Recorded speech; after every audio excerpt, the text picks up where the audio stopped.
ಇಲ್ಲಿ ಬರೋ ಹೀಟ್ ವೇವ್ಸ್ಗೆ ತಡ್ಕೊಳಕ್ಕಾಗದೆ ನನ್ನ ಮೈ ಫುಲ್ಲು ಬೆವ್ತೋಗಿ ತಲೆ ತಿರುಗ್ಬಿಡ್ತು. ನನಗಂತೂ ತಡ್ಕೊಳಕ್ಕೆ ಆಗ್ತಿರ್ಲಿಲ್ಲ.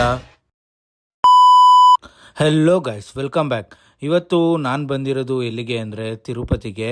ಸೊ ನಾನು ತಿರುಪತಿಲಿ ಬಸ್ ಇಳಿದು ಅಲ್ಲಿಂದ ಡೈರೆಕ್ಟ್ ಪದ್ಮಾವತಿ ಅಮ್ಮ ಟೆಂಪಲ್ಗೆ ಬಂದೆ.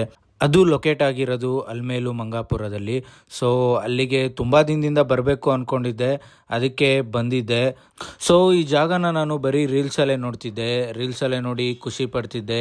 ನಾನು ಯಾವಾಗ ಬರ್ತೀನೋ ಇಲ್ಲಿಗೆ, ಅಮ್ಮನ ಹತ್ರ ಯಾವಾಗ ನಾನು ಬಂದು ಅಮ್ಮನ ನೋಡ್ಕೊಂಡು ಹೋಗ್ತೀನೋ ಅಂತ ತುಂಬ ಅಂದರೆ ತುಂಬ ಕಾತುರದಿಂದ ವೆಯ್ಟ್ ಮಾಡ್ತಿದ್ದೆ. ಸೊ ಕೊನೆಗೂ ನಾನು ಬಂದು ದರ್ಶನ ಮಾಡಿಕೊಂಡೆ.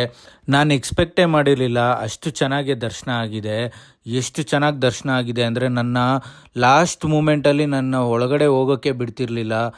ಸೊ ಕೊನೆ ಮೂಮೆಂಟ್ಗೆ ಒಳಗಡೆ ಹೋದರೆ ಅಲ್ಲಿ ಡೋರ್ ಕ್ಲೋಸ್ ಮಾಡಿಬಿಟ್ರು. ಅಲ್ಲಿ ಇದ್ದಿದ್ದು ಲೇಡಿ ಪೊಲೀಸವರು ಒಬ್ಬರು ನನಗೆ ಒಳಗಡೆ ಕರೆದು ಅಲ್ಲಿ ಟಿಕೆಟ್ ಇಸ್ಕೊಟ್ಟು ನನ್ನ ಕಳಿಸಿದ್ರು ಒಳಗಡೆಗೆ.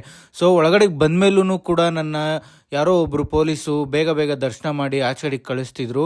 ನಾನು ನಿರಾಸೆಯಿಂದ ಕರೆಕ್ಟಾಗಿ ಅಮ್ಮನ ನೋಡೋಕ್ಕಾಗಿಲ್ಲ ಅಂದ್ಬಿಟ್ಟು ಬೇಜಾರಲ್ಲಿ ಆಚೆ ಬರ್ತಿದ್ದೆ. ಅಲ್ಲಿ ಇದ್ದಿದ್ದು ಸೆಕ್ಯೂರಿಟಿ ಒಬ್ಬರು ನನ್ನ ಒಳಗಡೆ ಕೂಗಿ ನಿಂತ್ಕೋಪ ಇಲ್ಲಿ ಅಂತ ಅಂದ್ಬಿಟ್ಟು ನನಗೆ ಒಳ್ಳೆ ದರ್ಶನ ಮಾಡಿಸಿ ನನಗೆ ಅರ್ಚನೆ ಮಾಡಿಸಿ ಕಳಿಸಿದ್ರು. ಸೊ ಎಷ್ಟು ಖುಷಿ ಆಯಿತು ಅಂದರೆ ಅಷ್ಟು ಖುಷಿ ಆಯಿತು. ನಾನು ಫಸ್ಟ್ ಟೈಮು ಅಮ್ಮನ್ನ ಅಷ್ಟು ಚೆನ್ನಾಗಿ ನೋಡಿದ್ದು. ಲಿಟ್ರಲಿ ನಾನು ಅಂದ್ಕೊಂಡೇ ಇರಲಿಲ್ಲ ಅಷ್ಟು ಚೆನ್ನಾಗಿ ದರ್ಶನ ಆಗುತ್ತೆ ಅಂತ. ಸೊ ಹೇಳ್ತಾರೆ ಅಲ್ವಾ ದೊಡ್ಡವರು, ತಾಯಿಗೆ ತನ್ನ ಮಕ್ಕಳು ಅಂದರೆ ತುಂಬ ಇಷ್ಟ ಅಂತ. ಸೊ ಅಮ್ಮ ನನಗೆ ಅದನ್ನು ಪ್ರೂವ್ ಮಾಡಿಬಿಟ್ರು. ನಾನು ತುಂಬ ದಿನದಿಂದ ಅಂದ್ಕೊಂಡಿದ್ದೆ ಅಮ್ಮನ್ನ ನಾನು ತುಂಬ ಹತ್ರದಿಂದ ನೋಡಬೇಕು ಅಂತ. ಸೊ ನನ್ನ ಆಸೆ ಅಂತೂ ನೆರವೇರ್ತು. ಸೊ ಅಲ್ಲಿಂದ ದರ್ಶನ ಮುಗಿಸ್ಕೊಂಡು ಡೈರೆಕ್ಟ್ ಹೊರಟಿದ್ದೆ ನಮ್ಮ ಅಪ್ಪನ ನೋಡೋಕ್ಕೆ. ಸೊ ಎಷ್ಟೋ ಜನ ಹೇಳ್ತಿದ್ರು ತುಂಬ ರಶ್ ಇದೆ ಇವತ್ತು ಬೆಟ್ಟದ ಮೇಲೆ ಅಂತ. ನೋಡೋಣ ಬನ್ನಿ, ಸಿಗೋಣ ನೆಕ್ಸ್ಟ್ ವಿಡಿಯೋದಲ್ಲಿ. ಜೈ ಶ್ರೀರಾಮ್.